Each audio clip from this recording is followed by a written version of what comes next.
स्वागत। शिवसेनेचे आमदार मुरजी पटेल यांनी एक दावा केलाय। त्यांचं म्हणणं आहे की ऑपरेशन टायगर नंतर आता ऑपरेशन टायगर 2 येणार आहे। उबाटाचे आमदार आणि नगरसेवकही शिवसेनेमध्ये येतील असा दावा मुरजी पटेल यांनी केलाय। त्यांच्याशी बातचीत केली आहे सिद्धेश टाकवले यांनी। आज 60वा वर्धापन दिन होतोय। कालच ऑपरेशन टायगर यशस्वी झाले असं शिवसेनेच्या अधिकृत नेत्यांकडून सुद्धा सांगण्यात आलंय। काय सांगा? ऑपरेशन 2 सक्सेस झालेले आहेत आणि आता तुमच्या समोर ऑपरेशन 3 आणि 4 लवकरात लवकर तुमच्या समोर येईल। काय आहे पण ऑपरेशन 3 आणि 4 काय? थोड़ा वेट एंड वॉच।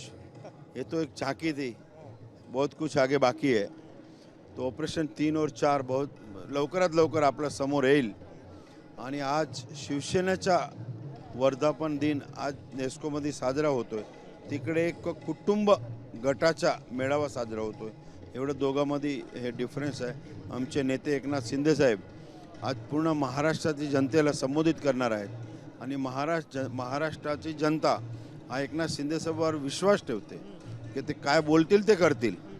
म्हणजे बोलून करणारा माणूस म्हणजे एकनाथराव शिंदे साहेब आहेत। आता ऑपरेशन 2 झालेलं आहे, 3 आणि 4 लवकरात लवकर आपल्या समोर दिसतील। ऑपरेशन टायगर 1 झालेलं आहे, ऑपरेशन टायगर आता 2 होण्याची सुद्धा शक्यता आहे असं सुद्धा आमदार मुरजी पटेल यांनी सांगितलेलं आहे।